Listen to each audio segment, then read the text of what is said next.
Hey up. Right. I didn't get a chance to do all the filming that I needed to do for the full review of the Royal Enfield Super METEOR 650. For a start, I was hampered by the weather. Now, when I got up on the morning of the day of filming, it was -2 degrees. I knew a lot of the roads that I wanted to go filming on would be like skating rinks, so I waited until the temperature got up to about 3 degrees, which is still not particularly warm. Now, I knew that a lot of people, I knew from the comments of my last video that a lot of people were really banking on me getting this video out today for Friday, but it just didn't work out. I'm sorry about that. Now, it's not about how tough you are and whether you can stand the cold, as some people commented in my last video. There are a lot of technical issues to face when the weather is very cold. And the biggest issue is that facing batteries on your cameras, sustained use in cold weather eats batteries. Now, when it comes to my action camera, I usually carry, well, if I'm away for a weekend, I'll carry about 6 batteries, and that will get me through the weekend. Generally speaking, I'll get best part of an hour, sometimes just over an hour, out of a battery on my action cams. Now, the temperatures hit a peak of 3 degrees while I was filming. As the afternoon went on, the temperatures started dropping again until I think it was around about 0 degrees when I got home. And the end result was that during the course of the day, I was getting about 20 minutes to each battery. As I say, the cold just consumes the electricity stored up in those batteries, which really messed the day up. There were 2 or 3 sequences that I tried to film and the camera cut out halfway through. And the thing is, when you're on busy roads, you can't just pull to the side of the road and, change your batteries. You have to wait for the next exit, find somewhere to do it, and then you've got to do a huge loop again to get back to where you were to try again. It just didn't work out at all. I'd actually intended covering one particular route over the Wolds that I always think is a really good test bed for any motorcycle, but when I checked my phone over the top of the Wolds, they were experiencing heavy snow, so I had to abandon that as well. Weather and time, I'm afraid, have just beaten me so far. I'm going to have another go over the weekend, so please bear with me on that one. Now then, while I was riding, I was thinking a lot about this bike. As I've said in a lot of previous videos, I'm not a cruiser guy. They've just never been on my radar. They don't appeal to me one bit. I've never owned one, I've never ridden one, and I've never wanted to own one. I can't help that my interests lie where my interests lie, but, previously, if anybody came up to me and wanted to talk about cruisers, they'd end up having to call an ambulance because I'd slip into a coma. And so, while I was riding, it struck me that, I'm reviewing a cruiser here, but actually, I know absolutely nothing about cruisers. I don't even know really what a cruiser is.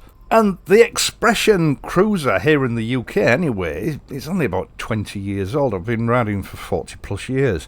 And basically it's just an Americanism which has gradually spread all over the globe, the motorcycling world anyway.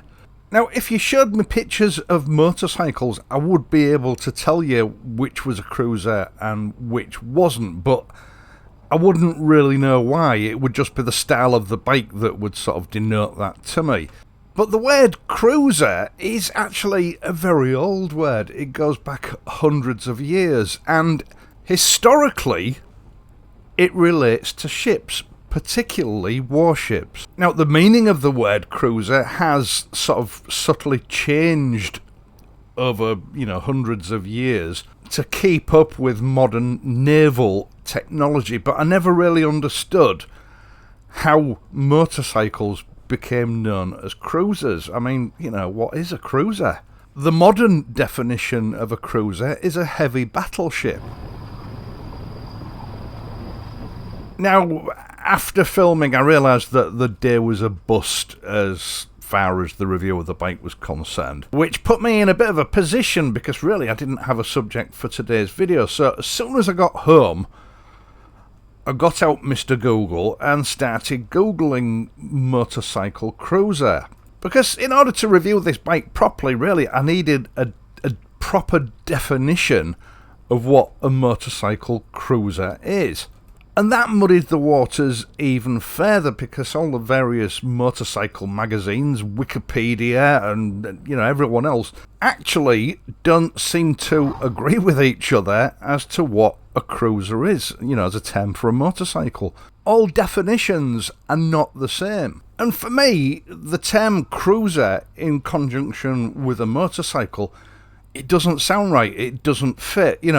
A sports bike is self-explanatory. A touring motorcycle is self-explanatory, you know exactly where you are. But a cruiser motorcycle or a motorcycle cruiser, they're two completely different terms, and for me, mentally, there's no connection. To me, the term doesn't even make grammatical sense. Now, I think for me, the sort of mental block when it comes to a motorcycle cruiser is the fact that, the archetypal motorcycle cruiser is a Harley Davidson, and I don't like Harley Davidsons.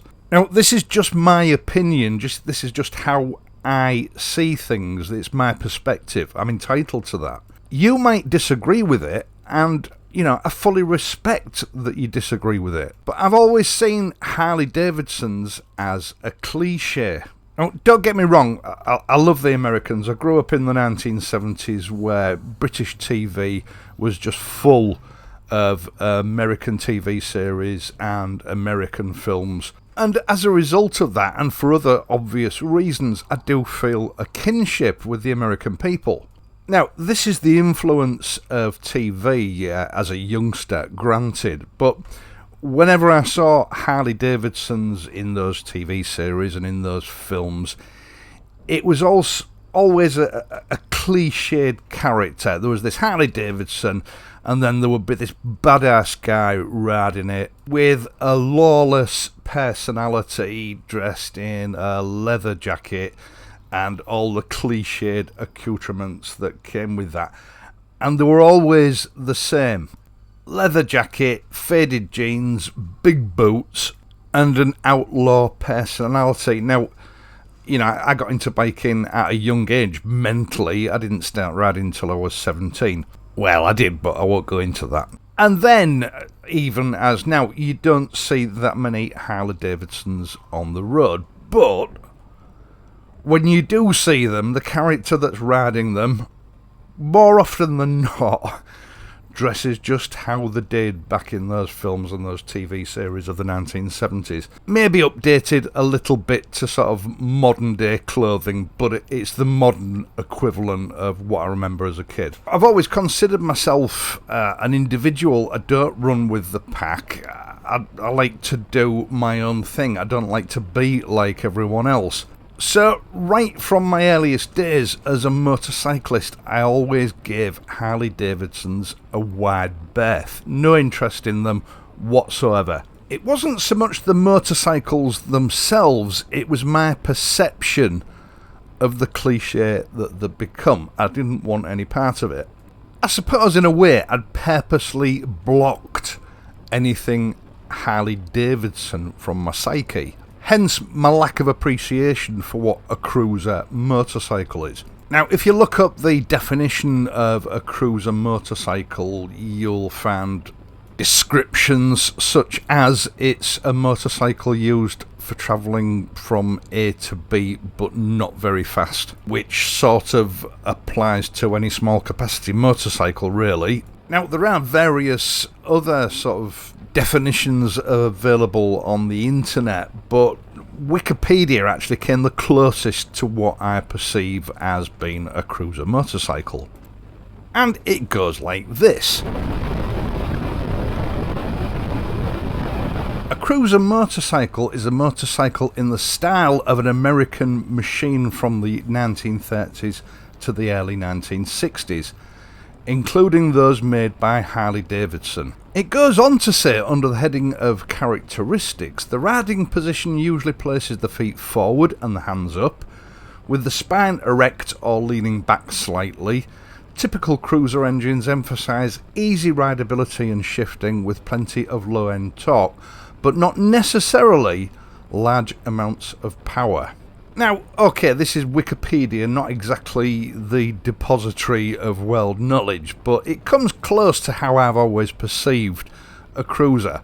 Basically, it's a modern classic with a foot-forward riding position. I mean, those other characteristics could be applied to any number of other sort of disciplines of motorcycles, really. So I suppose the chopper of the 1970s is a sort of a progression of that design, which thankfully, like a lot of other fashions of the 1970s, died a death. Now, people use the expression cruiser, I think, without really thinking about it. I think, like me, they just identify a sort of certain design and pronounce it a cruiser, which is fair enough. But what is it actually for? Some definitions sort of define it as being a long-distance motorcycle, particularly well suited to those extremely large distances between places in the States, facilitated by long, straight roads. And other sources cite it as a touring machine. But really, it still sort of boils down to what I said earlier on. No one really seems to agree on a steadfast definition of what a cruiser is. Which sort of made me feel better not knowing what the definition of a cruiser is, because no one else seems to know either. The one and only common denominator that I've been able to find is the foot-forward riding position. But not all definitions even include that.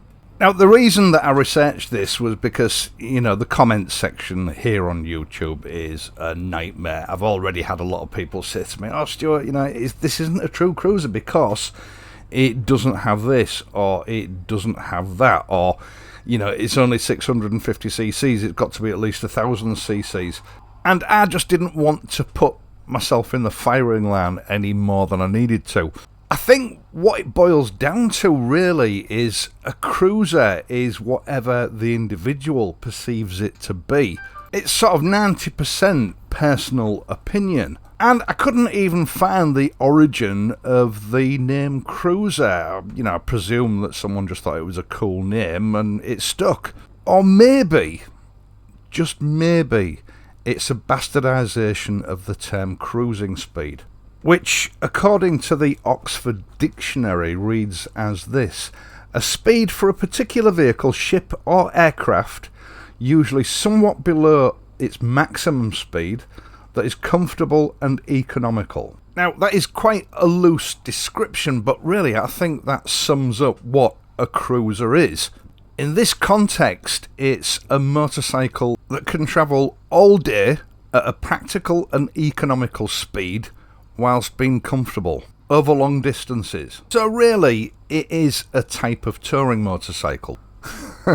Let me know what you think in the comments section. I'm still not entirely sure.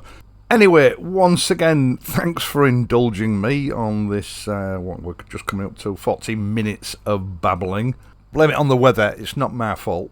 Rest assured, I will put my utmost efforts into ensuring that I get this review sorted out over the weekend. Please leave a like and subscribe to the channel if you're not already a subscriber, and if you do subscribe, hit the notification bell and ensure that your notifications are enabled. That way, when I finally get this review published, you'll be one of the first to know. I am, of course, going to be back next week, so until then, please ride safely, and I'll see you soon.